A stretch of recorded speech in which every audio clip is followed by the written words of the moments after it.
Selamat pagi, salam sejahtera. Isu hangat pagi ini, kes SRC bicara semula atau batal? Berita sepenuhnya. Perbicaraan kes penyelewengan dana RM42 juta milik syarikat SRC International Sdn Bhd berpotensi dibicarakan semula atau dibatalkan secara muktamad. Kemungkinan itu boleh berlaku sekiranya Mahkamah Persekutuan menerima permohonan difailkan oleh bekas Perdana Menteri Datuk Seri Najib Tun Razak hari ini bagi memasukkan bukti baru bagi membatalkan perbicaraan penyelewengan dana milik syarikat itu. Permohonan tersebut difailkan atas dakwaan berikutan wujud konflik kepentingan membabitkan bekas Hakim Mahkamah Tinggi Datuk Muhammad Nazlan Muhammad Ghazli yang mendengar dan memutuskan perbicaraan itu. Hakim Muhammad Nazlan kini Hakim Mahkamah Rayuan.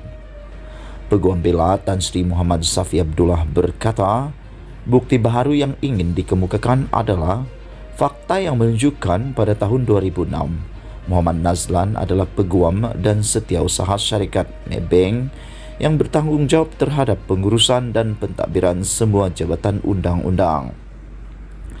Bukti baru yang ingin dimasukkan ialah Muhammad Nazlan terlibat atau mempunyai pengetahuan mengenai peranan Maybank dalam menasihati sewaktu pembentukan SRC Internasional ketika memegang jawatan tersebut di institusi perbankan itu.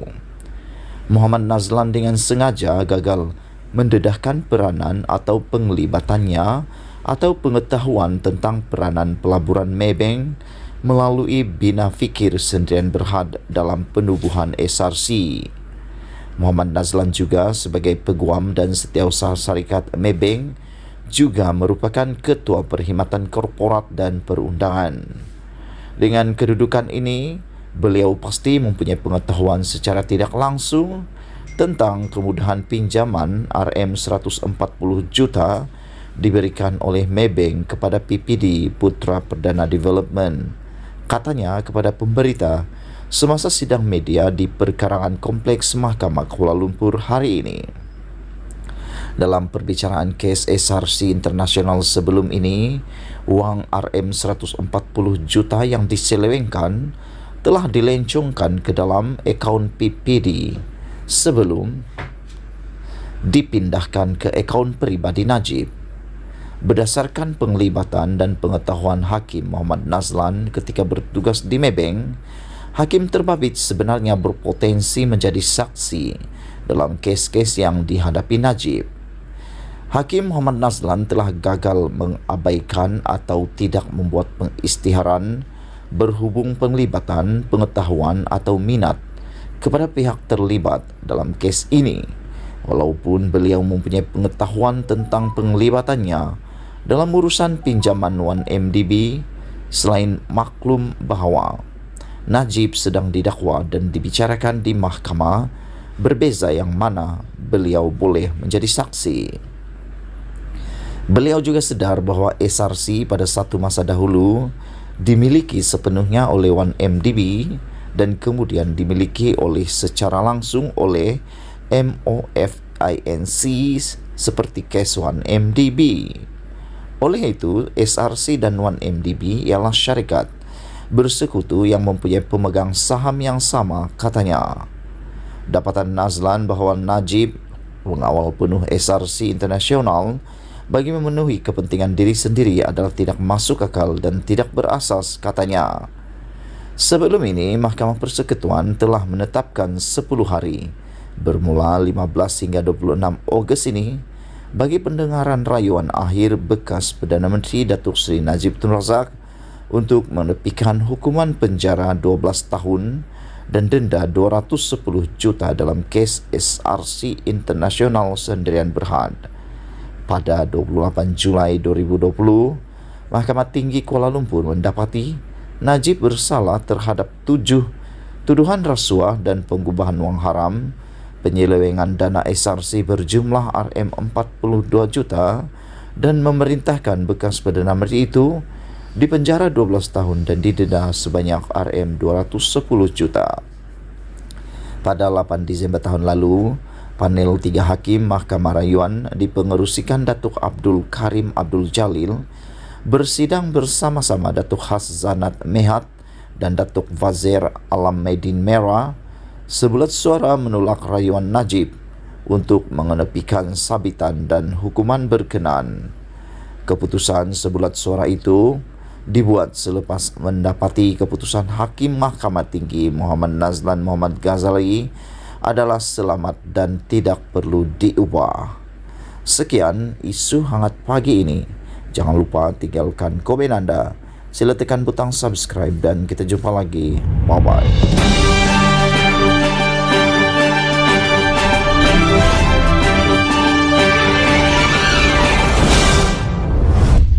Selamat petang, salam sejahtera. Isu hangat petang ini, sabar. Selesaikan kes mahkamah baharu PRU15, kata Hasan Karim. Berita sepenuhnya. Sikap terburu-buru Barisan Nasional, khususnya kumpulan kluster mahkamah yang mendesak agar pilihan raya umum ke-15 diadakan adalah tidak wajar, kata Hasan Abdul Karim. Ahli Parlimen Pasir Gudang itu berkata, daripada mendesak supaya PRU15 diadakan, adalah lebih baik pemimpin UMNO yang sedang berdepan puluhan pertuduhan di mahkamah menyelesaikan kes mereka terlebih dahulu kerana rakyat kini sedang berdepan kesusahan. Jadi kepada anggota kluster mahkamah ataupun yang bukan kluster mahkamah, mana-mana pihak yang sudah teruja untuk kembali berada di tampuk kuasa dan takhta diminta untuk bersabar sedikit. Selesaikan dahulu kes mahkamah masing-masing. Boleh juga jika mahu diadakan pemilihan parti politik masing-masing.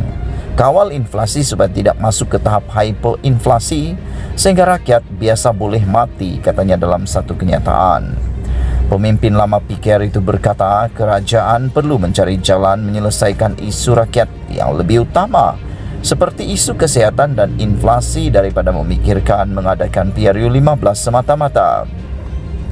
Selepas keadaan sesuai dan sejahtera serta COVID-19 tidak lagi menjadi ancaman bahaya terhadap kesihatan awam, maka ketika itu silalah adakan PRU segera mungkin, katanya.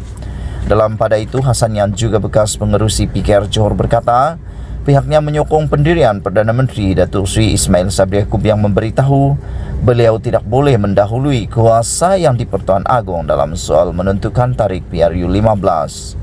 Jika Perdana Menteri menghadap yang di Pertuan Agong untuk menasihati Seri Paduka bagi membubarkan Parlimen ke-14 seberapa segera dalam tahun ini kerana didesak kiri dan kanan, maka ada kemungkinan permohonan itu ditolak. Aiblah sebagai seorang Perdana Menteri, Seri Paduka menolak nasihatnya seperti yang pernah berlaku ke atas Perdana Menteri sebelum ini.